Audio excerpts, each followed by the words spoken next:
He cooks the most expensive instant ramen in Korea every single day, but he never eats a single bite. He just snaps photos for social media. And the reason he does this to cover up the fact that he's a serial killer. He's killed one stranger every year for 8 years straight. But thanks to those ramen photos, the cops have no clue he even exists. Even the victim's own parents have no idea their kids are dead, because he uses each victim's phone to run their social media. And every time, he tags the location in some other country. He fakes proof that the victims are still alive. His killing routine is super specific too. The first step is always getting his hands on the target's phone. Late at night on the bus, drunk or exhausted passengers are the easiest marks. They forget their phones all the time. This method's slow, but it's the safest one, because only by going through the phone can he learn everything about the owner before moving on to phase 2. This time, the phone he picked up belonged to a cute young woman. He tried a few passwords, but none of them worked. So he picked up the phone and slammed it down on the table. When Robin couldn't reach Nami, she headed over to her place to check on her. But Nami was nowhere to be found. Robin got a bad feeling and pulled out her phone to call the cops. Right then, she spotted a foot sticking out from under the tablecloth. A chill shot through her. She yanked the cloth back. Turns out Nami got so drunk last night that she passed out under the table. When Nami woke up, she realized her phone was missing. She borrowed Robin's phone and called her own number. 안녕하세요. 저 핸드폰 주인인데요.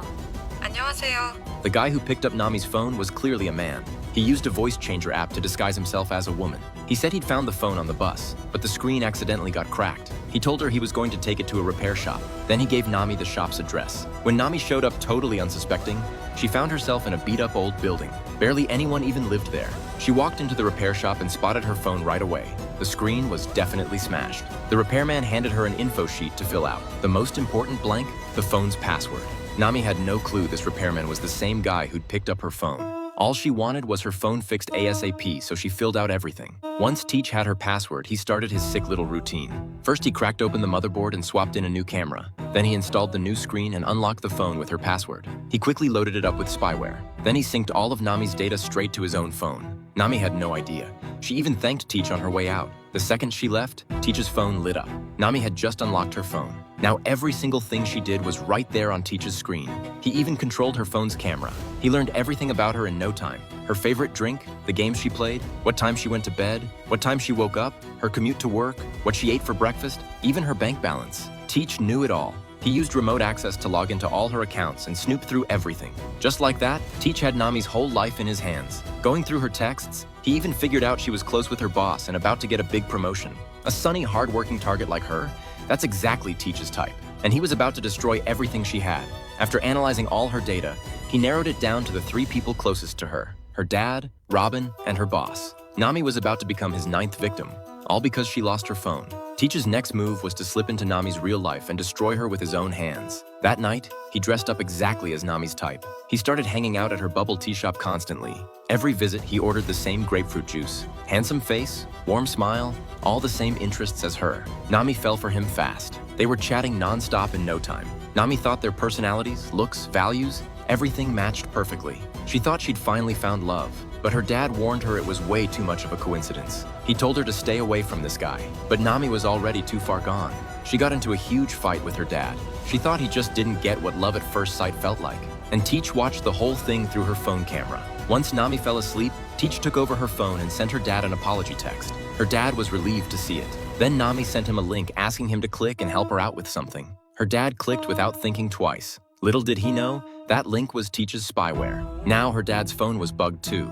Teach found out a package her dad had ordered was about to arrive. So he dressed up as a delivery guy and dropped a box at the door. Her dad didn't suspect a thing and walked right out to grab it. Sure enough, there was a box waiting. But the second he picked it up, Teach jumped him from behind. Right at that moment, it started pouring rain. And that rainstorm washed up the bodies Teach had buried in the mountains. The cops started digging that very night. They ended up finding 8 brutally murdered bodies in the same spot. Every fingerprint had been destroyed, every face mutilated. There was no way to ID them quickly. When Detective Smoker hit a dead end, one of his officers found something new.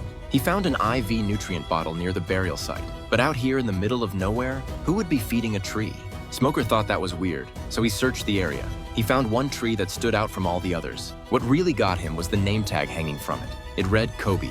Smoker froze, because his own son was named Kobe. But Kobe had run away from home 7 years ago. And from what Smoker knew about his son, the kid was a total wimp. He couldn't even swat a mosquito, so how could he possibly be a killer? But nothing in life is ever certain. He decided to try and contact his son. That night, he snuck into his wife's phone. He and Kobe weren't on speaking terms. He didn't even have his number. Turns out his wife had been in contact with Kobe this whole time. And every time Kobe reached out, he was either asking for money or asking her to mail him kimchi. Smoker tracked down the shipping address and went to check it out. Nobody was home, so he snuck inside to search the place. He was stunned by what he found. The nail polish on Kobe's desk was identical to the polish on one of the victims. A photo on the wall looked just like one of the dead women too. Smoker yanked open the closet. It was packed with the victim's clothes. A suitcase inside was stuffed with their bank cards. Smoker started snapping photos like crazy. Meanwhile, Teach finished disposing of Nami's dad and headed home.